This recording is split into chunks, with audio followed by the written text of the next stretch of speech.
What is up, everybody? Welcome back to the City Life Project YouTube channel for yet another picks and predictions video. UFC Fight Night, Whittaker versus Aliskerov.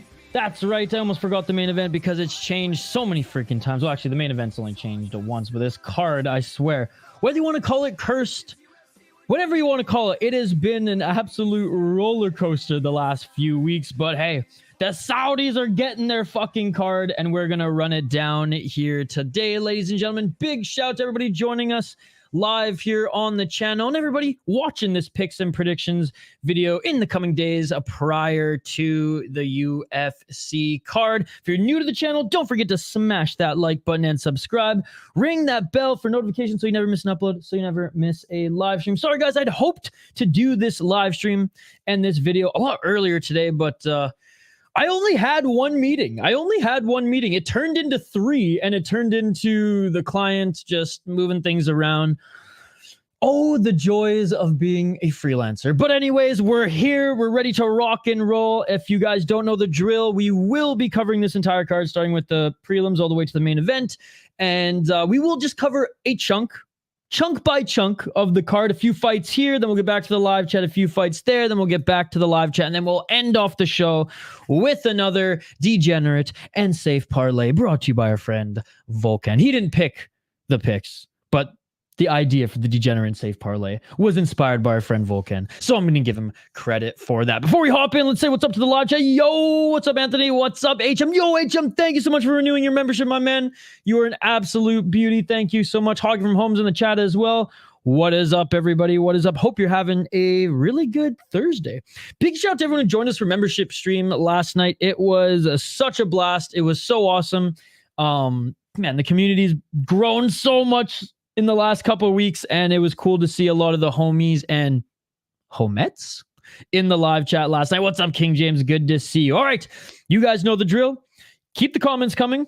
I will get back to your guys' comments after we get through, let's say, the first 3 or 4 fights. Let's get right into it, starting with Long Xiao against Chang Ho Lee. Long Xiao is 26-8 as a pro. Chang Ho Lee 9-1 as a pro. Chang Ho Lee is 4-1 in his last 5 fights on a 3-fight win streak. He is the underdog at plus 100. 30 years of age, out of Korea. And honestly, guys, out of Japanese fighters who've been coming over to the UFC, out of Chinese fighters who've been coming over to the UFC, the Koreans just seem to be the toughest. And it seems to be that case in other promotions, even overseas, man. Even overseas. Whether they develop in Road FC or not, the Koreans know to fucking fight, man. 4 KO TKOs, 2 submissions, 3 decisions, 1-0 in 1 championship, 3-0 in TFC. And that's what I said, he didn't go the Road FC route. However, he did go the Road to UFC route. And is this not like a semifinal fight or a finals fight? I can't remember. Regardless, the 2 guys that he beat on Road to UFC earlier, yeah, this is last year's. I think this fight was actually canceled going into the finale of last year. But regardless, the last 2 guys that he beat on Road to UFC were really good opponents. And the guy that he lost to in Brave has actually gone on to have a 6-1 record. So he didn't just lose to a schmuck, for lack of a better term. His opponent, Long Xiao, yes, has a lot of experience on him. Yes, is a little bit younger. But as we see from a lot of fighters who develop in Wulin Fang, for example, which I believe he's fought a few fights in Wulin Fang. Yep. You'll fight a good opponent and then you'll crush an absolute can, right? So for this one, I'm actually going with Chang Ho Lee, and I was surprised to see him as the underdog. That is my pick. Overall, I just think, yeah, the Korean fighters are better than the Chinese fighters these days. I feel like they have a better development. They train out of better gyms, despite a lot of the Chinese fighters fighting more, even at younger ages. He looked better against cans, and he's looked better against good opponents than Long Xiao. Way more impressive wins on Road to UFC, and I mentioned that his only loss now was to a 6-1 guy, or who is now 6-1 anyways. What's up, Kieran? Good to see you, man. good to see you. Thank you so much for joining us here today. We'll get back to your guys' comments on and your guys' picks in a moment here, but let's get to the next fight on this card. Gaziasulov, actually that wasn't too bad, against Bredson Ribeiro. Now, Ribeiro had an amazing knockout on Contender Series to earn him the contract into the UFC, and then didn't look great, getting knocked out to Mingyang Zhang in his last fight. He's more of an all gas, no breaks type of fighter. He relies a lot on his power and hasn't really polished a lot of the other aspects of his game. Magomed on the other side, undefeated and very dangerous as well. He is the minus 470 favorite. I see more people in the live chat right now. What's up, guys? We will get you guys' comments here in a moment after we get through a chunk of these fights. Undefeated, like I said, is Magomed out of Bahrain. 4 KO, TKO, 1 submission, 3 decisions. Just as dangerous and a lot more skilled, in my opinion. His last 2 wins have been very, very good. The guy that he beat on Contender Series was 11-2, and this was a tough opponent in Brave, and he looked awesome. I watched that whole fight. He looked very, very good. Again, Ribeiro has knocked out a lot of cans. 9 KO, TKO, 6 submissions, 0 decisions. I do love to see that, but just not as polished overall, which is why I imagine Magomed is the massive favorite in this one. Again, his win over Bruno Lopez, awesome. Awesome. He fucked that guy up, but that's how he wins his fights, and he's been knocked out more. He's been knocked out more, right? He chins or gets chinned for the most part. Yeah, I'm going with Magomed Gaziasulov in this one. I think he has finishing ability as well. Overall, he's more skilled. But again, Ribeiro is dangerous. Magomed's more well-rounded. Both are savages. I mean, I do not see this fight going the distance, even with this version of the UFC gloves. I'm going with the guy who's never been finished. I think this is a great matchup, though, and it should be an absolute banger. What's up, JL? What's up, Kenneth? Good to see you guys. All right, let's get to the third one here. And we'll get back to you guys' comments and interact a little bit after we get, not after this fight, but the next one. You guys know the drill. I don't have to keep repeating it. Anyways, we have Muin Gafurov against Kyung Ho Kang. Now, this one was an interesting one. This one was an interesting one because right away I was like, oh, Gafurov, he has way more knockouts in his pro MMA career. But then I looked at Kyung Ho Kang and I'm like, man, this guy doesn't get put out that easily, even though he's a lot older. Mr. Perfect, who's far from perfect, 19-10 as a pro, 3-2 in his last 5 fights. 2 KO, TKO, but he's only been knocked out once. 12 submissions, 5 decisions, 8-4-1 in the UFC. And only had 1 fight in Sengoku Raiden Championship. Fucking love the name of that promotion. Lost to John Castaneda, the Minnesota boy. However, his opponent also lost to John Castaneda recently as well. The Tajikistani native is the slight favorite. He's 28 years of age, but since coming over to the UFC, just has not really impressed. Now, 10 KO TKOs is awesome. 7 submissions is great. He likes to finish his opponents. He only has 1 decision. He went 3-3-1, 0-2 in the UFC, 2-0 in LFA, and 1-0 in ACB. So I do commend him fighting in a ton of promotions and a lot of good promotions as well. I'm not going to blame him. I'm not going to dog him for losing to Said Nurmagomedov. We know how good Said Nurmagomedov is. John Castaneda, though, I mean, both of them lost to him, so I get this kind of moot at this point. And the guy beat, Herbis Sousa in LFA. Awesome victory there. He looked good in the first round as well. But then, beautiful win against Diego Silva. He probably should have put him out in like the first or second round. I'm going with the underdog on this one as well. Let's go Korean fighters on this card. What's up, Shane? Good to see you. Yeah, I'm going with Kyung Ho Kang. I do think this will be a decision. I do think he's going to outpoint him. I think he's more well-rounded. He doesn't get KO'd easily. He can take a fucking punch. He's one of those fighters who's like good everywhere, but not great anywhere. You know what I mean? Gafurov relied on knocking out guys on the regional scene without these new UFC gloves. And hasn't really put it all together at the highest level just yet. And again, I like John Castaneda. He's a good guy. I've actually met him locally as well, as he's come to a few regional shows. But, you know, he's a point fighter. He's a point fighter, and both these guys lost to him. And a point fighter is not necessarily top 15 caliber just yet, or may not ever be in the UFC. So I'm going with the Korean on this one. I'm going with Kyung Ho Kang. What's up, Daneil? Good to see you. We're going to go over this one, then I'll get back to your guys' comments here. We have Rinat Fakhretdinov against Nicolas Dalby. Man, Nicolas Dalby's been fighting for so long, yet he still looks like he's younger than me. 39 years of age for the Danish former kickboxer. 23-4-1. He's gone on a good little run as of late. He is 4-1 in his last 5 fights. 23-4-1 as a pro. What a tremendous pro MMA record going up against Rinat Fakhretdinov, who came to a draw against Ilizu Zaleki dos Santos in his last fight, which was a good back and forth, a scrap there before then. So he was 4-0-1 draw in his last 5 fights. But let's take a look at the Danish former kickboxer first, who has been involved in some absolute wars, arguably the bloodiest fight of all time. That Lux fight a few months ago gave it a run for its money, but still. 7 KO TKOs, never been knocked out. 4 submissions, never been submitted. 12 decisions. 7-3-1-1 in the UFC. 5-1-1 in Cage Warriors, and 6-0 in Fighter Gala. Way back. He had 6 fights in 2 years as well, between 2010 and 2012. Awesome win against Gabriel Bonfim. Was able to put him out in the second round. Good win against Muslim Salikov, Wale Alvarez, and Claudio Silva. However, both these two guys were kind of on their way out in 2023, respectively. Now, I know Muslim Salikov, I don't know if he's officially retired yet, but again, he's on his way out. The king of Kung Fu. And Wale Alvarez, I mean, he's getting beat left, right, and center from everyone. What's up, Hank? Good to see you. Whereas Rinat Fakhretdinov, he's in his prime right now. He's in his prime. He's the favorite at -290.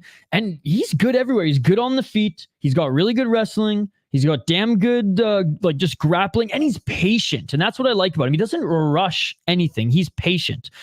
Man, never been knocked out. 11 KO TKOs, never been submitted. 7 submissions, 4 decision wins. And his only 2 losses have come via decision.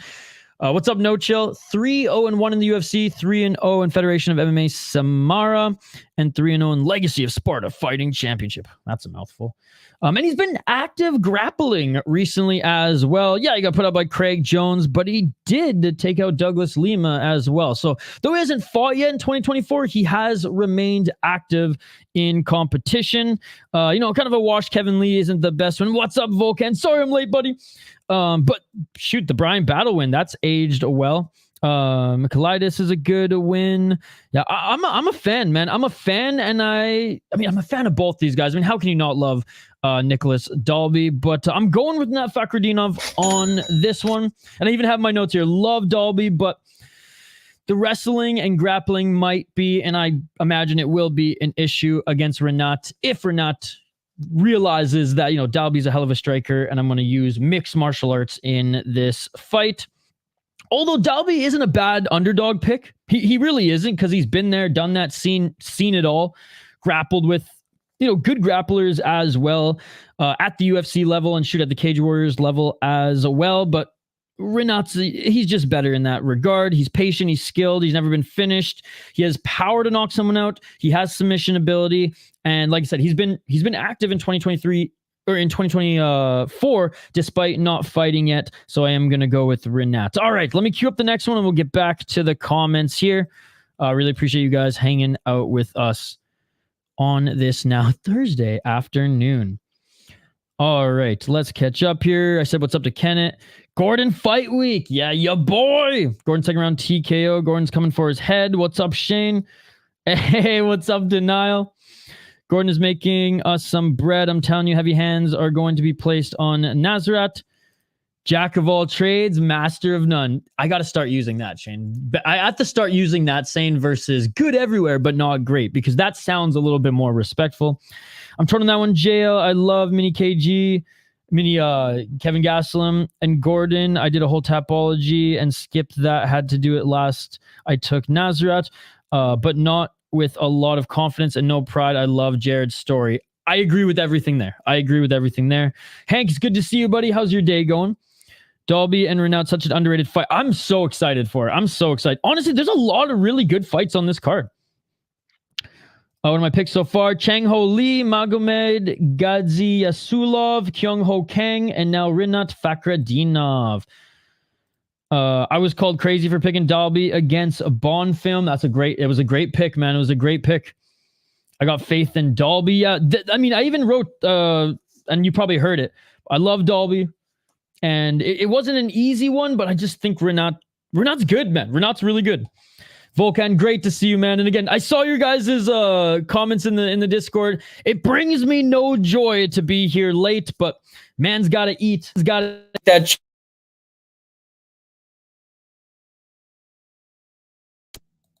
Test. 1, 2. We good. Sorry about that. Looked like my mic went out there for a sec. Man's got to eat. Man's got to make that bread. Man has got to keep his clients happy. So anyways, that's why this is late, but we're good now, brother. We're good. Ball is a one-trick pony. Rinat shoots like a spaz. But once he gets you to the ground, he doesn't just... Or even up against the cage, he doesn't just, like, sacrifice position at all just to go for a quick submission. He makes sure that, okay, if I'm going to go for it here, I'm going to get it. It's all right. I just had nothing to listen to during work, but I'm all done now, just in time. Yeah, well... I'm going to, again, knock on wood. I'm going to keep trying to do these earlier on Thursday, as these days anyways, it just fits a little bit better in my schedule, you know, assuming meetings don't get changed around. What's up, OMD? Good to see you. You got action on BKFC, PFL, Bellator, bro? I will be covering Bellator, though. I will be covering Bellator, and if you join us in those chats, I know a lot of our chat, a lot of our community, they're going ham on Bellator and probably PFL this weekend as well. Yeah, my apologies. I only really do prediction videos for UFC, and if I can't do UFC or if there is no UFC, then I will usually do a predictions video for PFL and Bellator and some of the other promotions. Ideally, I do prediction videos for all of them, brother. My bandwidth is just at its absolute max right now. I was telling our membership stream last night, a lot of you don't know, I have a second channel. It's a hockey and craft beer channel, and I actually put more hours. Believe it or not, I put more hours into that than I even do on this channel. So I'm just literally at my max right now. But knock on wood, we grow this channel and that channel to a point where I don't have to work and deal with, you know, client meetings and all this bullshit. Then I'll just go all in and I'll make prediction videos for all the big promotions moving forward. I do Ryzen predictions though every single time there's a Ryzen show. But as always, if you join us a little bit before or during our live streams and you want to catch any action live, our chat will always help you out, brother. Dalby, aka Big Fiziev. I see more people are joining too. I'll get to them. Fiziev versus Gamrot plus 30 pounds. Underdog 3-way parlay. Dalby, Gordon, Trócoli. Is Trócoli the same off the sauce, though? That's the real question. But that's not a bad parlay as well. I like Dalby and I like Gordon as underdogs for sure. Yo, Mateo. Hope you enjoyed your lunch break. Here for the BBLs. What's up, Tyrone? Thank you so much for joining the membership stream last night, by the way. No, I see them all losing. I hit a 4-leg tennis parlay today. Let's go. You praise others for fluke predictions, but cope with my consistent dog predictions. At least I don't dance on your grave anymore. What's up, Funkmaster? Good to see you. Nasrat is my lock. Fake. That's why they're underdogs. What's up, Amberly? Good to see you. Hey, what's up, Yadalock? Good to see you as well. Dude, we got the whole crew here. Funkmaster is another one to ask predictions for Bellator and PFL as well ahead of time or live. MMA On Point claims that Robert is the third best middleweight. Get the hell out of here. Rinat has great wrestling, but his striking isn't anything special. I do agree with that. Rinat is Brady just without the striking. I mean, Brady doesn't have the best striking either. Hey, Amberly showing some love to the whole chat. I love it. Whittaker hate maxing has started. Whittaker hate maxing has started already. Oh, hate maxing. Gotcha. Has started already. Bobby looking thick. Dude, the bearded bandits are out in full force, acting like Bobby Knuckles is some kind of gimme fight. I know, dude. It's crazy. It's crazy. Saudi commission, they're all gonna be sauced, which might not be great for Felipe Lima. Pavlovich taking us to Lock City. Bet Nasrat and Pavlo at plus 100. Oh, nice. That's my lock parlay. I dig it. I dig it. Man, we got the whole chat here. This is awesome. This is awesome. Appreciate you guys hanging out with us. All right, let's get through another chunk, and then we'll get back to the comments, guys. You guys know the drill. I'm going to go through a few of these picks. I'll give my prediction. I'll give my picks, and then we will we'll get back to the live chat and go through all your guys' thoughts as well. And again, I really appreciate you guys jumping on here, even though I'm a little late. Caffeine lunch was good. Glad we could catch up. Absolutely, dude. I talked to Hoppy. He's going to give you a show. I think Trócoli stands a chance at beating Shara. Yeah, he could just wet blanket him, right? He could just wet blanket him. Pav is almost always a lock. Damn you, Tommy. Volkov, though, he's good. He's good, and he's only ever been knocked out twice. But we'll get there. We'll get there. We're getting ahead of ourselves, ladies and gentlemen, because we have Felipe Lima, who I'm trying not to be biased here because I fucking love this guy. He's an awesome fighter. Up against Muhammad Naimov, who, like the chat said, because this is in Saudi, he's 100% going to be juiced. And Lima is fighting up a weight class. He is the 135 champ in Octagon. He hasn't fought for almost a year. I think it was around 11 months. However, he has been in a training camp because he was going to fight in Octagon in the coming, not weeks, but I think it was like a month or two. So he has been, whether you want to call it camp or just fight ready, training regularly. It's not like he's just coming off the couch, but he is going to be a lot smaller than Muhammad Naimov. 12-1 as a pro, and he lost his first pro fight, then went on an absolute run, yes, ladies and gentlemen, 12 in a row. He's only 26, and despite taking this on short notice, he is the favorite. I mean, it's close, but he's the favorite. That's how skilled he is. That's how polished he is, but he's not as dangerous. He's not as dangerous. Now, he's never been knocked out. He's been submitted twice. This is a very interesting matchup, and again, I know it wasn't the original matchup, but shout out to this kid for jumping to the UFC from Octagon as a champion in Octagon, no less. Again, he hasn't crushed a ton of cans either. There's a few, especially early after his loss there. But man, 6-0, 8-1. This last Fernando Flores fight was kind of sucked. And this was a tremendous win, man. A tremendous win. Awesome win. And yeah, the Jonas Magard as well was fun too. The thing is, like I said, he just doesn't have that like devastating death touch power. And obviously I guess that doesn't even matter anymore with the UFC gloves. But overall, I do think he's a lot more I know he's a lot more well-rounded than Naimov. But Naimov, no freaking joke, ladies and gentlemen. Fuck Tapology and your stupid ass pop-up ads. I hate you. I hate you, Tapology. Anyways. It's just never going to go away. It's just never going to go away. We got to make a better site, guys. We got to make a better site. 29 years of age, training out of Elevation Fight Team, reigning from Tajikistan. This is near even. He's on a hell of a win streak as well. 5-0 in his last 5 fights, 11-2 as a pro. 5 KO, TKO, 3 submissions, 3 decisions, 3-0 in the UFC. Lost his Contender Series fight, though. Beat Eric Silva, Nathaniel Wood, which was a good fight. I thought Nathaniel Wood was going to win that one. It wasn't like Nathaniel Wood got absolutely dominated either, but that was a really good fight. Jamie Malarkey, I mean, chinny as fuck, so do we really even put a lot of weight into that? And then he beat Dylan Schultz in Tough Enough. Now, Dylan Schultz is only 4-3, but are you tough enough for Tough Enough? By the way, the last Tough Enough show, I encourage every single one of you to go and watch that. 6 fights, 1 hour and 30 minutes. It was awesome. It was amazing. I fucking loved it. Oh, man, this one's tough. This one's tough. I'm going with my boy. He's still my boy. I'm going with Felipe Lima. I'm still picking him despite up a weight class, despite it being short notice. He's a sick fucking prospect. 12-fight win streak, like I said. He was training and was getting ready to fight soon. So it's like I said, it's not like he's just coming off the couch.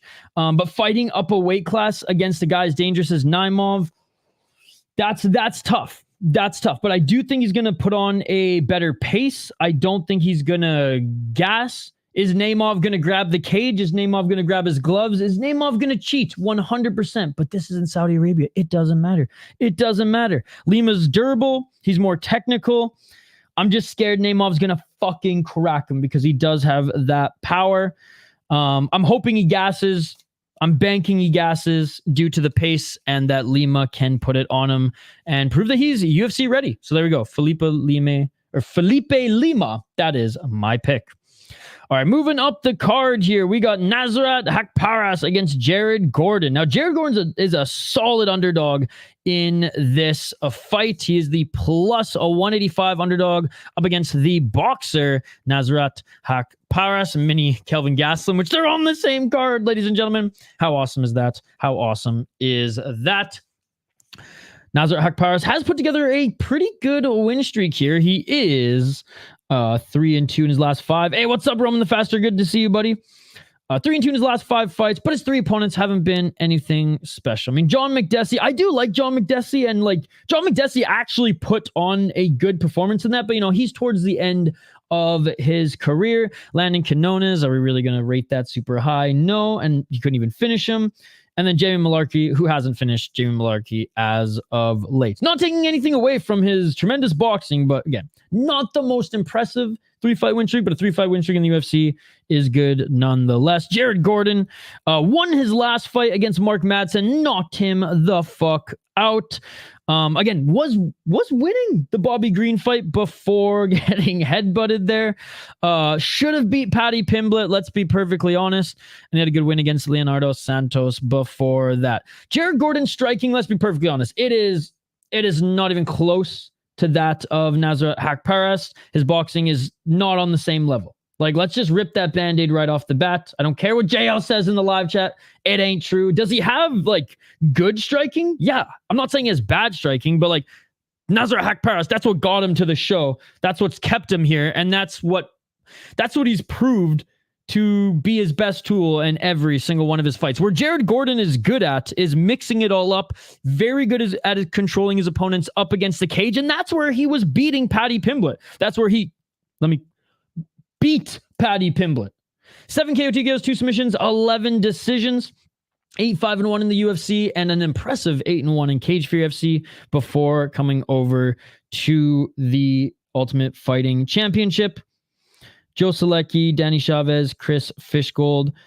He put together a nice 3-fight win streak before his loss to Grant Dawson. Man. I'm going, I think minus 225. I think that's too high.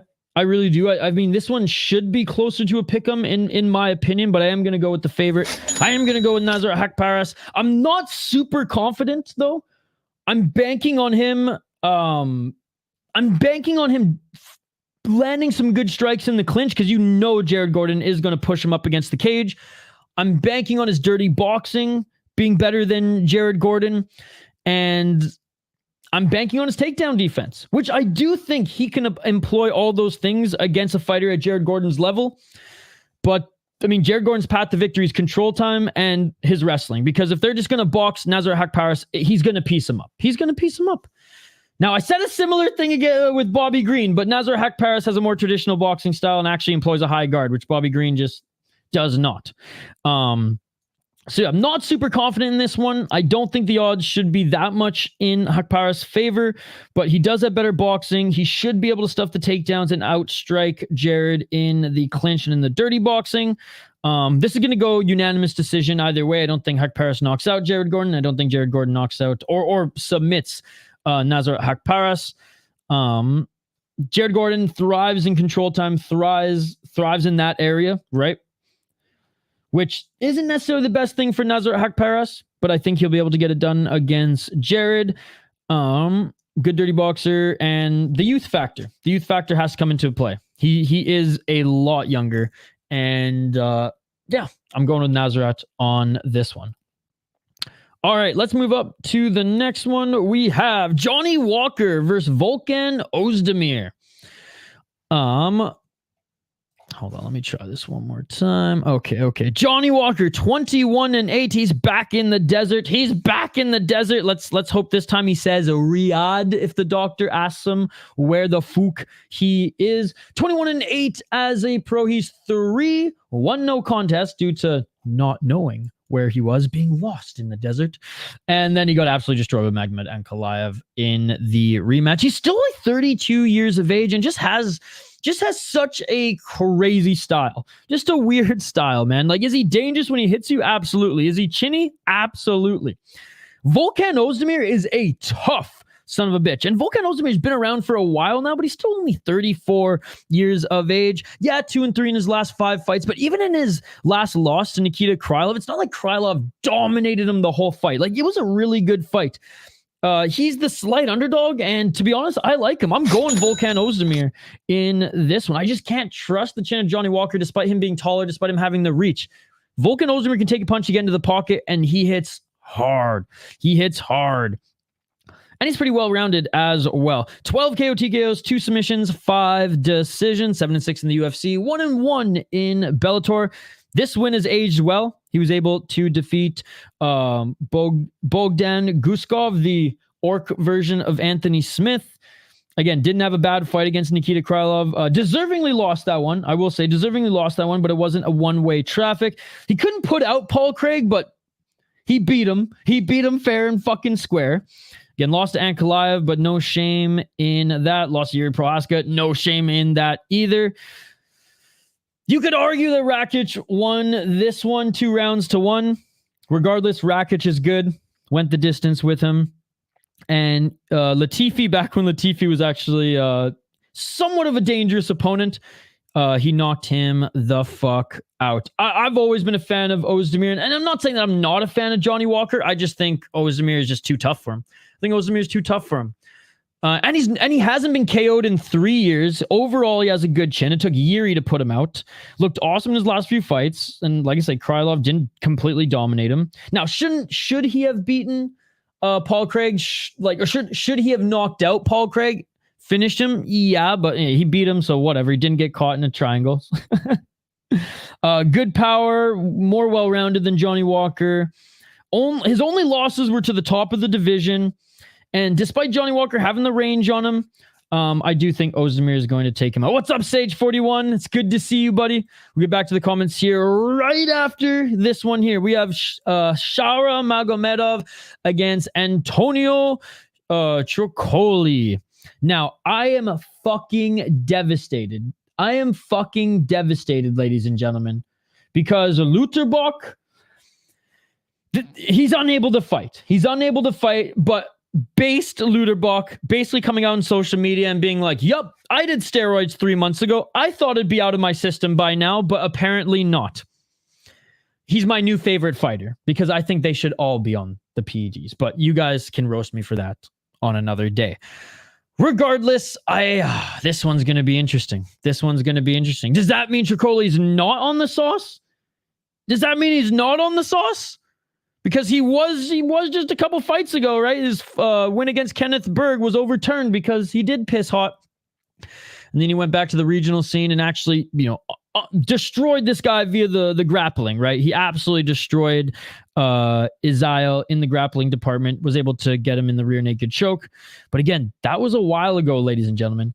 2 freaking years ago. So he is kind of coming off the couch, possibly without the juice. But maybe he's on the juice because he did come off the couch. I don't know. This one's interesting because we saw the takedown defense and grappling of Shara Bullet Magomedov get exposed, right? We saw that in the last fight. Now, he beat Bruno Silva, but it wasn't the dominant performance I think a lot of us thought we were going to see. Antonio Trócoli, 3 KO TKOs, 5 submissions, 4 decisions. He's a better grappler than he is a striker. Let's be perfectly honest. 3-0 in Imperium MMA, 3-0 in Brazil fights. And again, it's been he last fought in 2021. Holy fuck, man. And I know after this fight, I believe he got cut from the UFC. Be the 2-6 guy before his contender series. Like, come on. And then, yeah. I'm just shaking my head. Like this one, it was tough to make a pick because it's like, fuck, like his biggest skill is Shara's biggest weakness.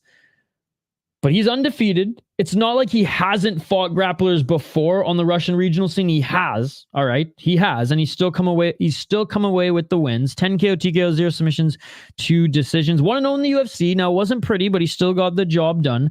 3-0 in AMC, 3-0 in Chinwu Men. That's another can crusher organization in China.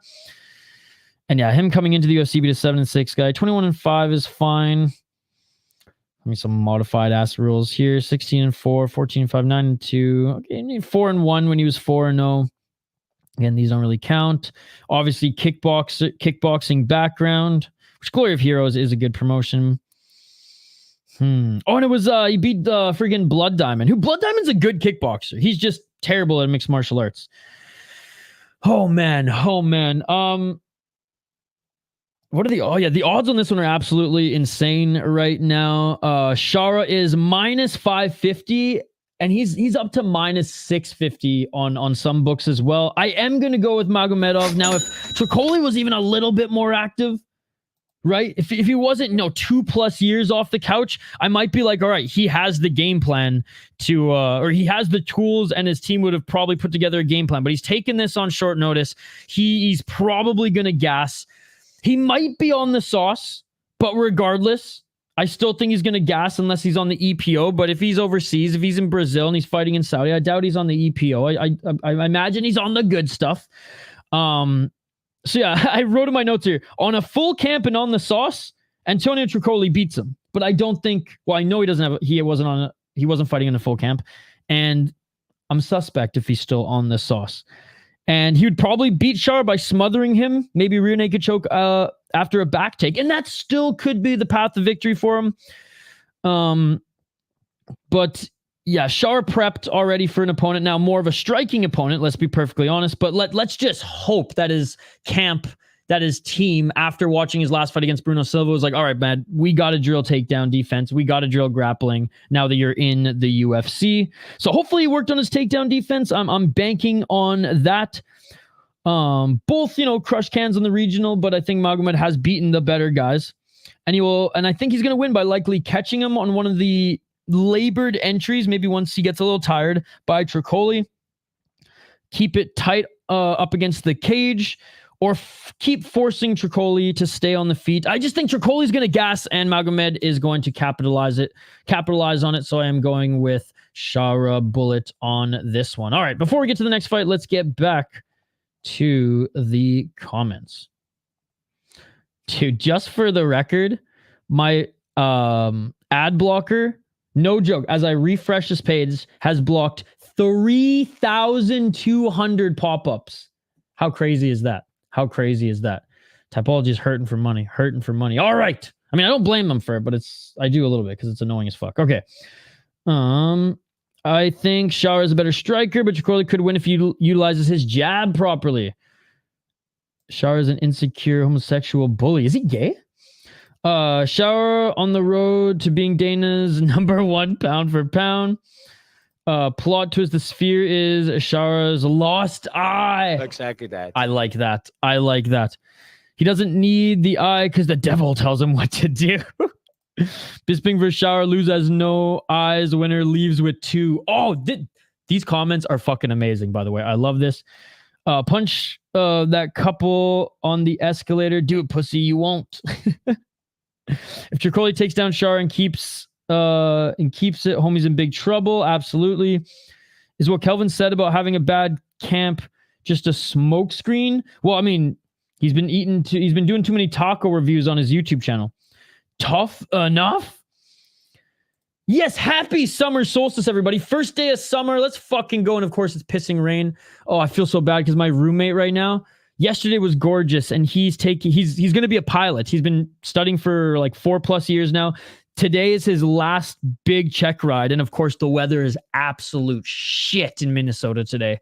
So I didn't talk to him this morning because usually I walk upstairs and we have a coffee together. Hey, what's up? He's a very jolly guy. Today, not a word. So I know he was nervous because of the weather, and he's literally in the air right now. So Send good vibes to my roommate, ladies and gentlemen. Send good vibes to my buddy. Let's hope he passes the test and there's not too much turbulence.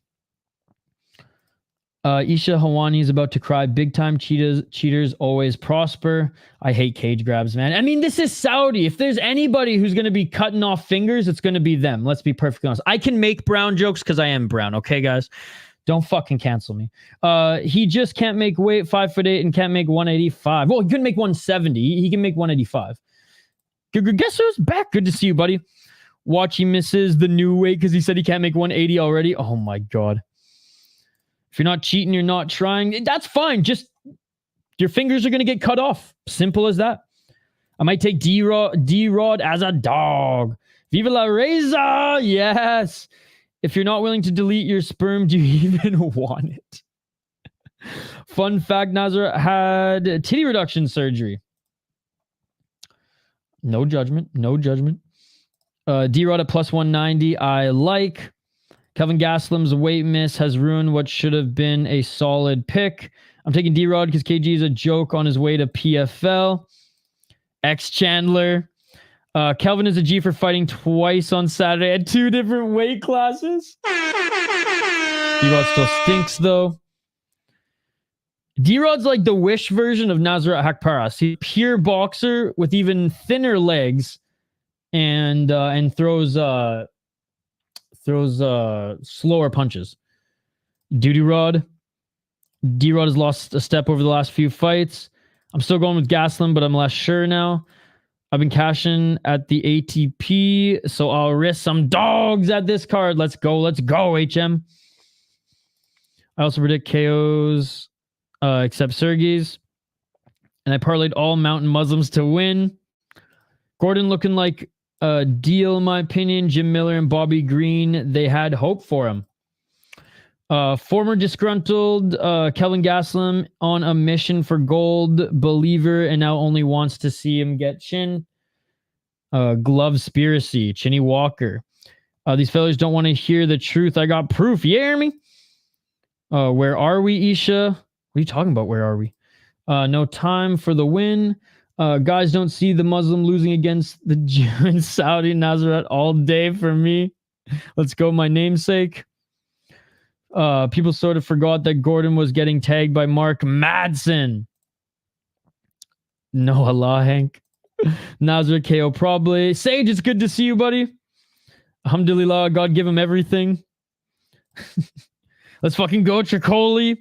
I'm not buying into that gloves are KO free stuff. I heard they changed, but they shouldn't change them to save people from getting KO'd, in my opinion. 2 KOs by punches in 37 fights. Shara equals rainbow. Why do you gay? Why do you gay? Don't tell me Angela Hill was one of the 37. Nope. That was a gilly. Zachary Rees and Dominic Reyes, and Reese was the only instant KO. Which says something, because I didn't think Reese had that kind of power, but bam! I had her decision. Prob, silly me. See, that is what I mean with losing bets by being greedy. I hope my conspiracy isn't true, but it's looking like it. Yeah, Ganskow's actually doing research, and he's been doing research for a little while now, as far back as Dana White Contender Series last year when they first tested the gloves. If it's true, we'll have fun in the future looking back at that glove era. That is true. It's going to be, put it this way, in the next MMA academic iceberg, in like 4 years, the glove era is going to be on it. If we don't get any KOs besides Sergei's, I'm starting the boycott. Spread the word. Yeah, let's just start following Ryzen instead. Good day to prove himself. Hey, sending good vibes. Love it, brother. Thank you so much for hanging out. Yeah, I think my audio went out there for a moment. Could just be my mic cord's a little fucked. Could be my mic cord's a little fucked. The desert. Hey, what's up, Sean? What's up? Check 1, 2. Is this still bad? Here, give me a sec. Give me a sec. Check 1, 2. Sounds good on my end. Sounds good on my end. But maybe it's not coming through well on StreamYard. We're good. Yeah, I nicked like my little adapter to like the whole setup over here, and it went out for a moment. But I think we're good. But my mic cord, I think, is going out because if I fuck with it a bit, as you probably heard that, and I'm sorry for your guys' ears there. Sounds good to me. All right. We're good, baby. All right, let's keep going. Let's make light go over to Shara, and I keep going. Kelvin Gastelum against D-Rod Daneil Rodriguez. Now, I like Daneil Rodriguez. I like rooting for him. 17-4 as a pro, although his last 2 losses haven't been great. Now, say what you want about Ian Gary. He's a good fighter. Let's keep going. What's up, Sleuth? Good to see you. Make like a tree and get out of here. Then pizzas from that local brewery look amazing. Yes, thank you to everybody who checked out the beer vlog. I will do some channel plugging after the rundown. Oh, thank you, HM. Thank you. Okay.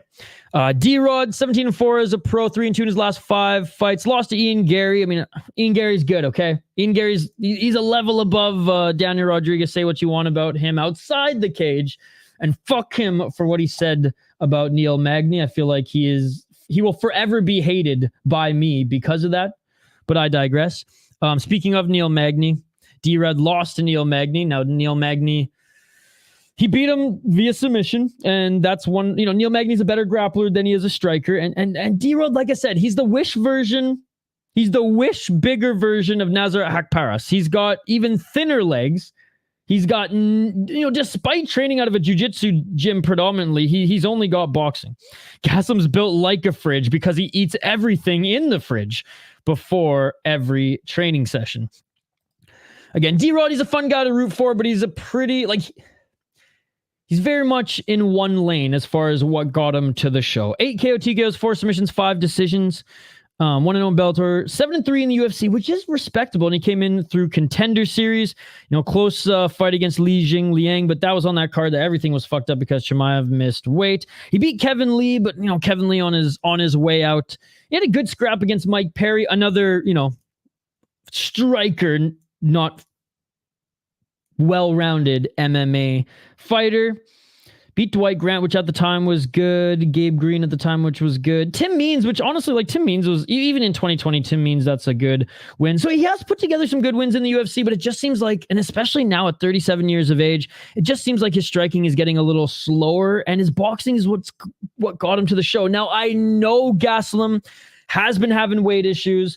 I know Gastelum said that this camp hasn't been great. Having said that, Daneil Rodriguez isn't going to submit him. Daneil Rodriguez isn't going to out-wrestle him. And Daneil Rodriguez isn't going to outstrike him. Let's be perfectly honest. If anything, Kelvin Gastelum gave a little bit of room here for Daneil Rodriguez to win. But even with the weight issues, Kelvin Gastelum is still a big favorite. And now they're fighting at a catchweight of 185. 18-9 for Kelvin Gastelum. Man, when he was coming up as a young guy from The Ultimate Fighter, the upset winner of The Ultimate Fighter, Onward, put on some absolute wars in his UFC career. He has been in decline. He's far from the Kelvin Gastelum that we saw coming right out of The Ultimate Fighter, but it's not like he's entered that steep decline yet. It's like he's his own worst enemy. He's the one shooting himself in the foot, not choosing to diet and train properly. Let's be perfectly honest. Now, he lost to Sean Brady in the grappling department in his last fight. Daneil Rodriguez ain't going to Kimura him. He looked really good against Chris Curtis when he beat him there. Lost to Jared Cannonier, but landed some good shots and took some good shots by Jared Cannonier as well. His chin is still there for sure. And then before them was Robert Whittaker. I mean, God, man, I'm picking Kelvin Gastelum to win. I'm rooting for D-Rog. I hope my pick is wrong. I want D-Rod to kick this taco eating during camp motherfucker who posts that shit on YouTube anyways. I want him to punish Kelvin Gastelum for not taking this camp seriously, but Kelvin Gastelum's going to win this fight, in my opinion. Again, they're fighting at 185. I think he has just as good boxing. He hits harder. Wrestling was his roots. He's the better grappler. D-Rod hasn't been active as he was suspended due to a tainted substance, and then I think he hurt his knee. Don't quote me on that, but he was nursing an injury. And D-Rod just hasn't beaten guys on Kelvin's level. Now, has Kelvin dropped a level? Sure. But I don't think Kelvin's on the steep decline just yet. I think he's his own worst enemy. All right, moving up the card, co-main event of the evening, and we'll go through the co-main and main, then we'll get back to your guys' comments, and we'll stay on a little bit and chit-chat, because I see there's some more comments coming in, and we will definitely address them here shortly. Sergei Pavlovich against Alexander Volkov. We got some Russia on Russia violence, and furthermore, we got some Moscow on Moscow violence. Whoever wins this one, I'm drinking. Whoever comes out on top, I'm cheersing a Moscow Mule for the boys. And I don't even like Moscow Mules, ladies and gentlemen. Now, this is an interesting matchup. Everyone's, Sergei's going to steamroll him. And he very well might, because that is how he beats his opponents, right? He's got insanely fast and powerful hands. But Volkov is no joke. Volkov is no joke. And motherfucker's only been knocked out twice. He's only been TKO'd twice, ladies and gentlemen. And I'm guilty for this. As much as I love rooting for Volkov, I am guilty for this. So hands up, I'm guilty in trashing the heavyweight division and leaving Volkov off of the list of guys who are still great, still at the top of that division. You know, when we think about the heavyweight division, we think Aspinall, we think, maybe not Gone anymore, but, Gone, John Jones, of course, as much as I hate to say it, Pavlovich, Blades. And then everyone kind of forgets about Volkov, but Volkov is right there in the mix as well. 37-10 as a pro. And not only that, he's Swolkov these days, right? I've been seeing that term fly around Twitter. He's a big boy now. He's put on a lot of muscle. And he still moves relatively quick despite putting on that extra muscle. 37-10 as a pro, 4-1 in his last 5 fights. What's up, Nutmeg? Good to see you. 37-10 as a pro, 4-1 in his last 5 fights on a 3-fight win streak. Been taking out guys the same level as Sergei. Let's be perfectly honest. 24 KO TKOs, only been knocked out twice, 4 submissions, 9 decisions. I'll get back to the comments after we get through these last 2 fights, brother. 11-4 in the UFC, 6-3 in Bellator. Beat Tai Tuivasa, beat Alexander Romanov, beat Jairzinho Rosenstrike. And again, Sergei's been picking off the shitty guys in the heavyweight division, much like Volkov, and Volkov has been finishing them as well. Lost to Tom Aspinall, much like our boy Sergei. Did lose to Cyril Gone, though, and that one did go the distance. I mean, he only lost to the top of the division. He's only lost to the top of the division. And he was beating Derek Lewis, as we all know, before he got a little cocky there, went for that kick, and Derek Lewis tagged him. Because Derek Lewis just has that crazy death touch power. At least he did. Now he's throwing flying knees like a crazy motherfucker. Anyways, don't count out Volkov. However, Sergei Pavlovich is a fucking wrecking ball, ladies and gentlemen. His hands are so fast for a guy of his size. 18-2 as a pro. Got knocked out by Aspinall, but that's been a while ago. 7 months ago. He should be recovered. He should be ready to go. 4-1 in his last 5 fights. He was on a nice win streak before then. 15 motherfucking knockouts, ladies and gentlemen. 3 decisions. So he has gone the distance before. 6-2 in the UFC. 11-0 in AMC Fight Night. Beat everybody. Curtis Blades, Tai Tuivasa, Derek Lewis, Shamil, Maurice Green, Marcelo Gomes. Lost to Alistair Overeem, though. Did lose to Alistair Overeem. And this wasn't even Ubereem. He lost to a non-Ubereem Alistair Overeem, but as since then has been an absolute beast. I'm excited for this one. I'm like this.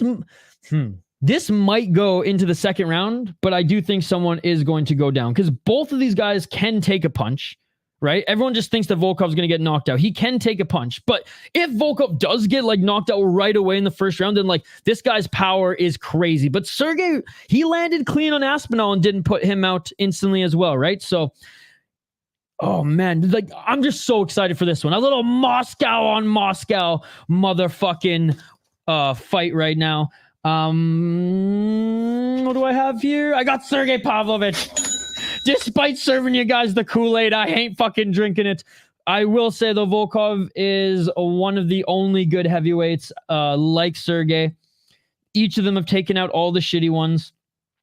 I do like Volkov's distance control. He is good on the outside, especially guys who move as much as Pavlovich. Pavlovich doesn't just like stationary walk forward. Like he is actually pretty light on his feet as well. But again, those quick hands and the power coming from Pavlovich, it's just something else in the heavyweight division.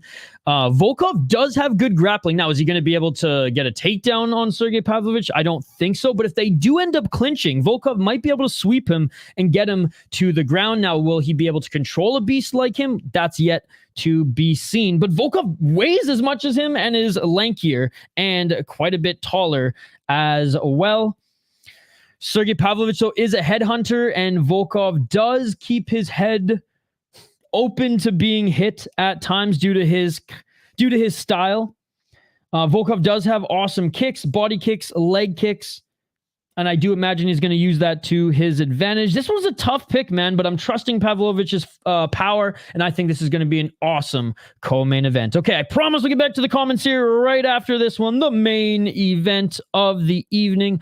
Bobby Knuckles or Robert Whittaker against Ikram Aliskerov. Finally, we get to see if Aliskerov is the real deal James Neal in the UFC, as he's had a great career and a relatively long career outside of the UFC, as kind of like Robert Whittaker. He's been fighting professionally since, I think Aliskerov started fighting at like 19 years of age, where Robert Whittaker was his early 20s. So they both, despite being in their early 30s, they got a lot of miles on them. What's up, Habib? Good to see you. Obviously, Robert Whittaker being in more wars against better competition. Aliskerov on an absolute run right now. He's the slight underdog, as he is taking this fight on short notice, and he is dangerous, but is he as dangerous, as a Paulo Costa head kick, for example? Is he as dangerous in the grappling as a Chimaev, someone who Robert Whittaker was training for? I'm going to say no for both of those. Now, is he an overall better fighter than Costa? Yes, absolutely. Absolutely. 6 KO TKOs, 5 submissions, 3 decisions. He's been knocked out once by Chimaev brutally. Never been submitted. Never lost a fight via decision. 2-0 in the UFC. 1-0 off Contender Series. Just look at the last few guys he's beaten in the UFC, though. Again, Mario Sousa, fine opponent to beat. I was more impressed with his win over Mario Sousa than I was against fucking Phil Hawes, which we all knew he was knocking out Phil Hawes, and old man Warley Alves. So, like, I'm not impressed by despite him getting nice wins in the UFC, it didn't really tell me anything about him. Like, is he ready for the next tier that is Robert Whittaker? I don't know yet. This fight will show it. Man, he went to a split decision against Koked Chan Hanakim in Brave. Now, that was in 2018, but still. Robert Whittaker, though he is, I believe, in the decline, I don't think he's in like the Tony Ferguson type of decline, the BJ Penn type of decline. Hell, he beat Paulo Costa in that last fight and was able to weather the storm. What's up, Ethan? Good to see you, buddy. What is there to say about this guy, man? I truly think he beat Izzy in the rematch. He was an interim champion at one point. He was able to put on some amazing fights in his true prime. I mean, man, that fight against Yoel Romero was one that I will always remember. 9 KO TKOs, 5 submissions, 11 decision, 16-5 in the UFC 7-1 in Cage Fighting Championship. Man, that Duplessis loss, that one, I didn't see that one coming, and shout out to the now champion, Duplessis. What's up, Bonkai? Good to see you, buddy. Beat Marvin Vettori, who he's hard to put out, but it was one-way traffic against Marvin Vettori, Kelvin Gastelum, Jared Cannonier, Darren Till, when Darren Till was actually still, a version of what he was. Yoel Romero twice, Ronaldo Souza, Derek Brunson when he was on his run. Man, like, Robert Whittaker is so good. And I say he still is good. He maybe not is so good anymore, but he is still good, man, and that's why I'm picking him to win. Again, if Aliskerov can get past him and get past him by knocking him out or dominating him, then it's like, okay, this guy is as advertised, but I just haven't seen it yet. So I'm not going to pick someone when I'm not convinced based on what I've seen in the UFC, no less, that he's not quite that level just yet. Now, if he gets past Whittaker, it's kind of the same with Duplessis. It's like, okay, I said the same thing for Dricus du Plessis. I haven't seen him beat anyone at this level yet. And when Dricus got past him, I was like, fucking right. This guy's ready. This guy's ready for those next big fights. So he's very good. Aliskerov, still short notice fight. He's been KOing guys in the UFCs with already suspect chins. And I don't think Whittaker has a suspect chin. Now, does he get wobbled in fights? Absolutely. But it's only like the only guy who's cleanly knocked him out and recently has been du Plessis. What's up, MMA Outlawed? Good to see you. We'll get back to the comments here in a second. Whittaker gets wobbled in fights and then still throws, man, on his way down. So like when everyone's like, oh, he's super chinny. Look, he doesn't have an iron chin by any means, but he doesn't get put out clean easily. Whittaker, I believe, has the better striking. He takes some good shots, better than people think. Now, Aliskerov has amazing takedown defense, but I don't think Robert Whittaker's game plan is going to be to wrestle this guy. Now, if he does and takes him down and actually employs like a full-on mixed martial arts game, then I will be even more impressed with Whittaker's performance. But he was training to fight a dangerous wrestler, and I don't think Aliskerov is going to employ that game plan necessarily, and if he does, well, Robert is ready for it.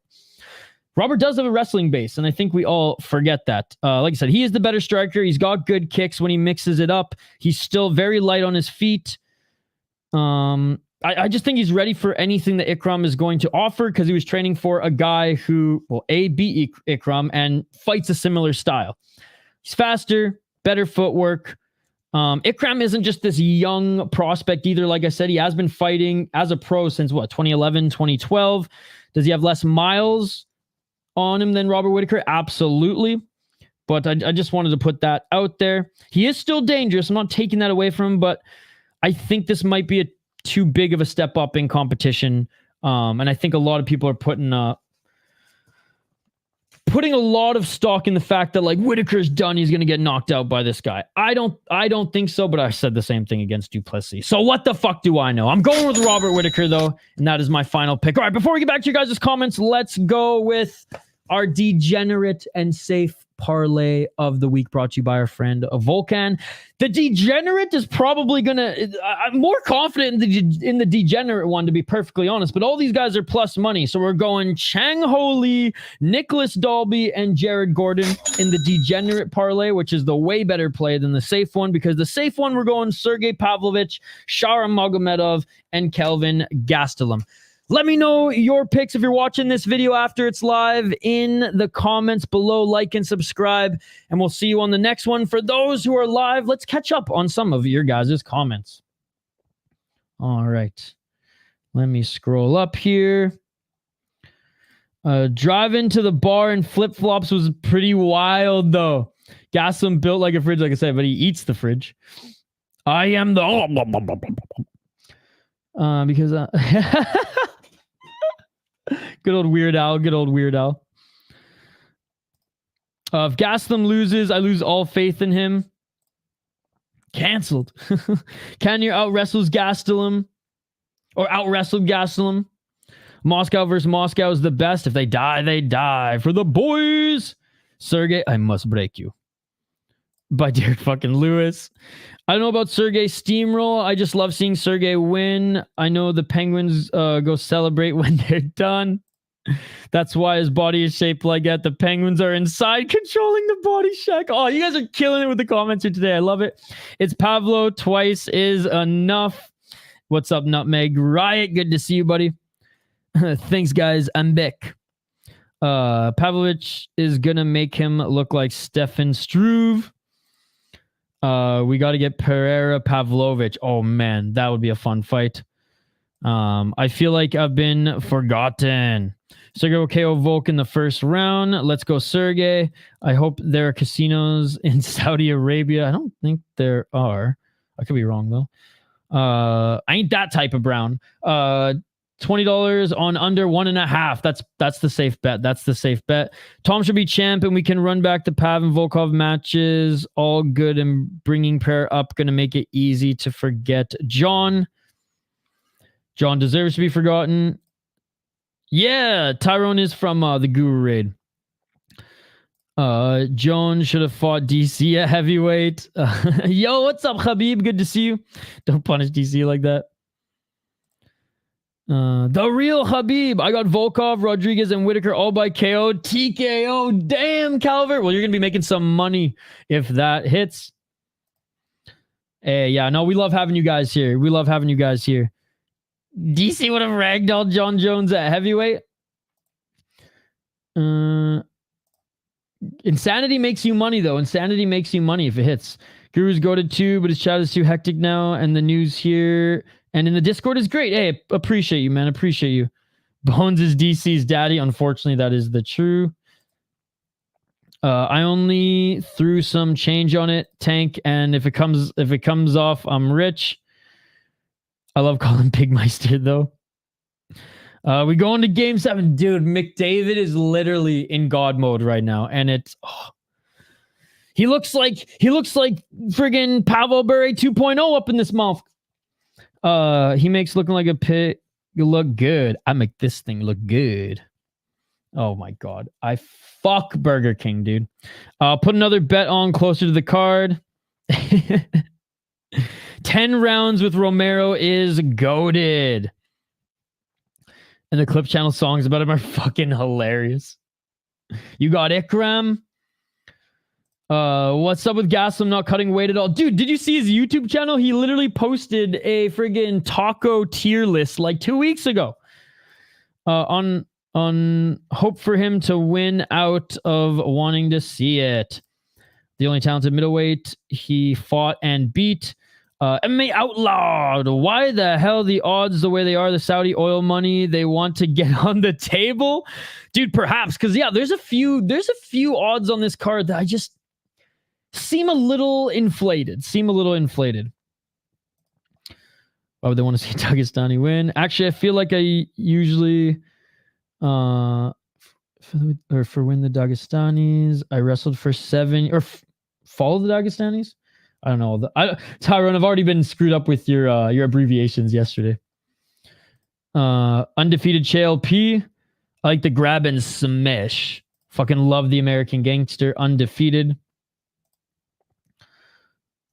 Coach was an Army Ranger. Let's fucking go. You will not laugh. You will not cry. Whittaker getting smoked again. Oh, well, Funkmaster said it. It's probably going to be true. Oh, my God.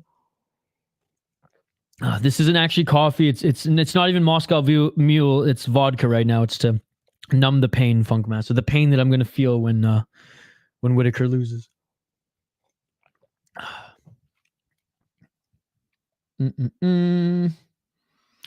He taught me Coach Peterson's 6P principle. I still remember prior planning prevents piss poor performance.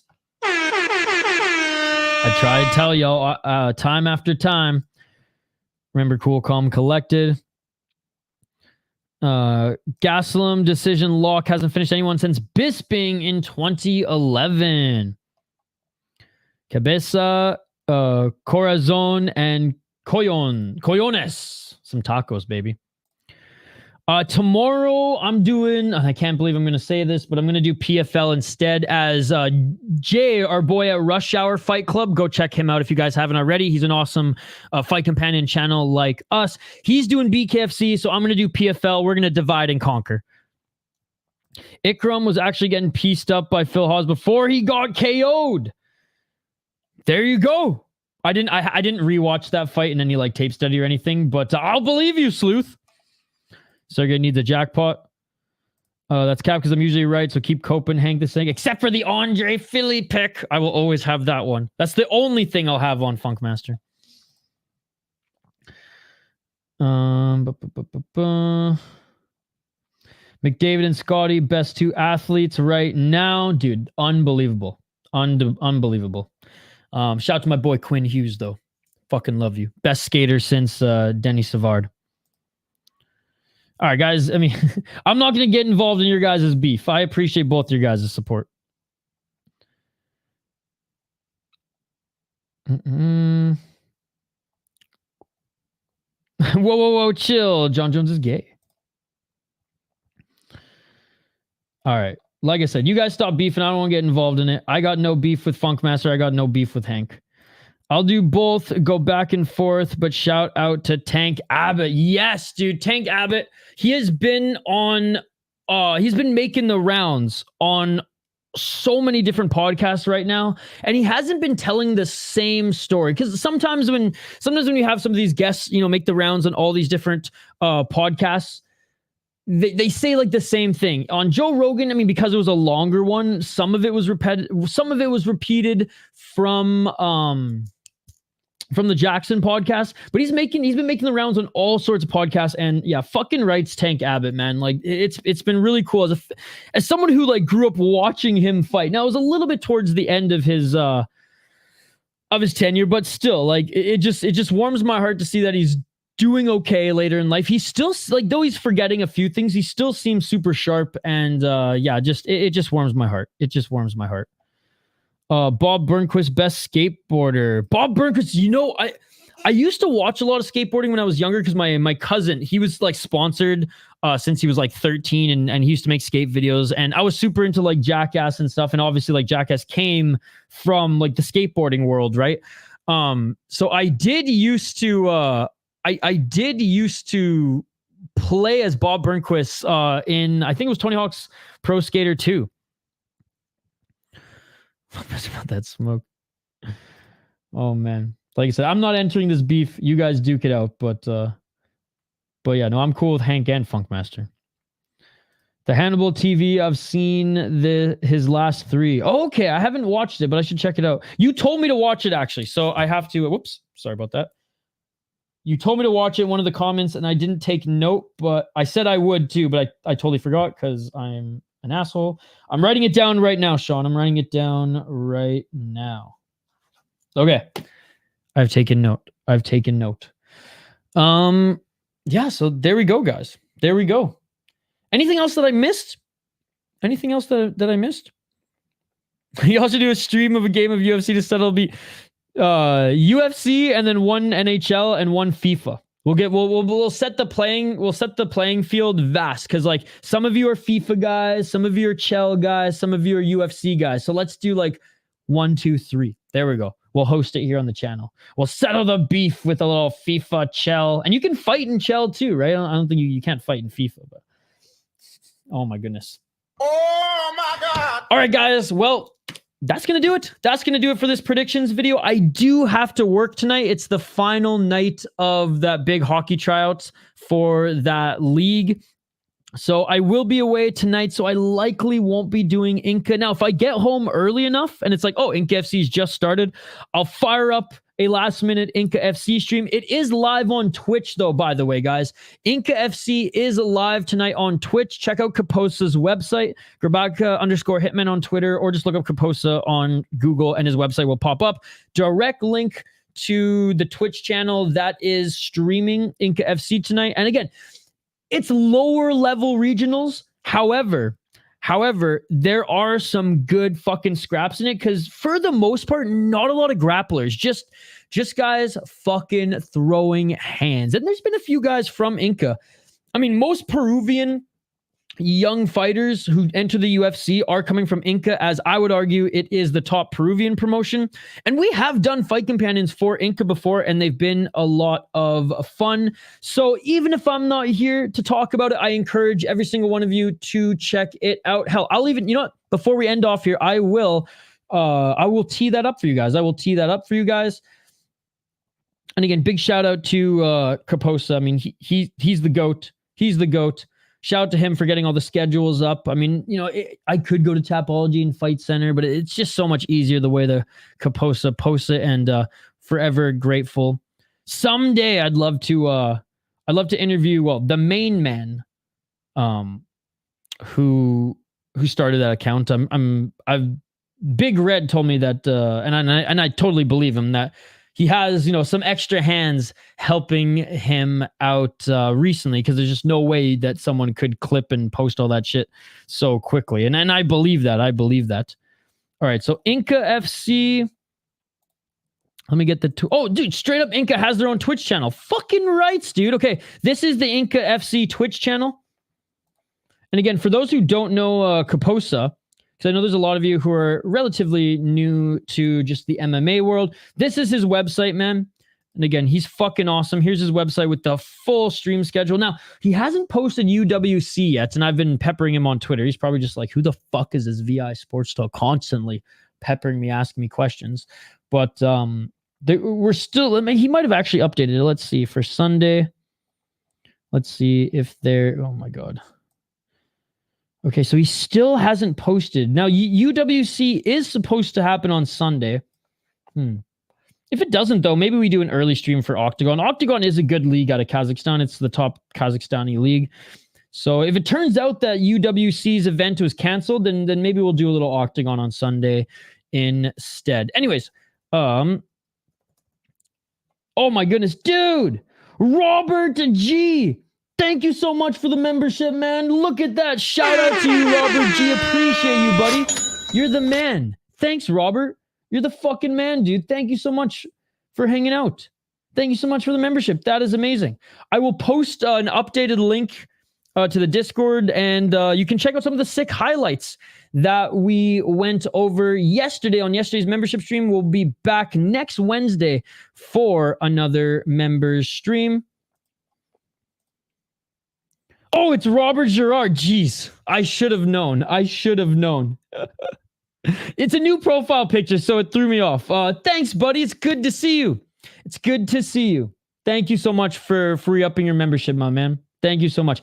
I should have known. My apologies. My apologies. The profile picture just threw me off, right? Because it's a little different. It was like when I saw JL's new profile picture. I was like, wait, is this actually JL? Is this actually JL?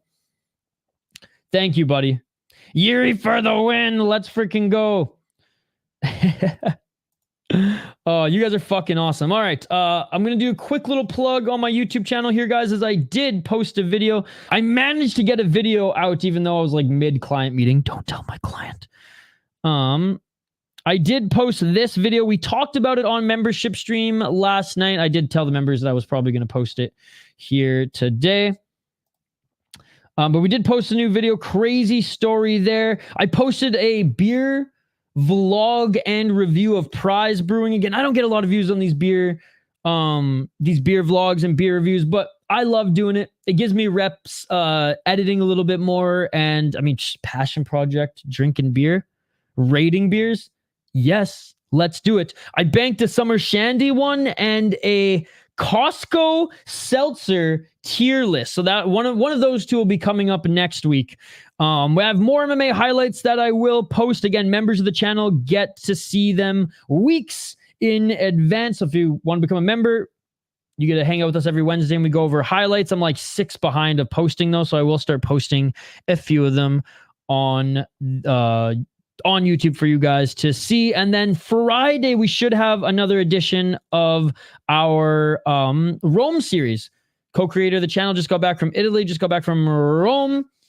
And he is vlogging and he vlogged and is putting together a great series on that. As always, you guys know, we got live streams pretty much every single day of the week, and I appreciate every single one of you. I will be posting some more shorts soon, as well as we have a ton of, smaller highlights in shorts, even some hockey fights here from senior hockey leagues as well.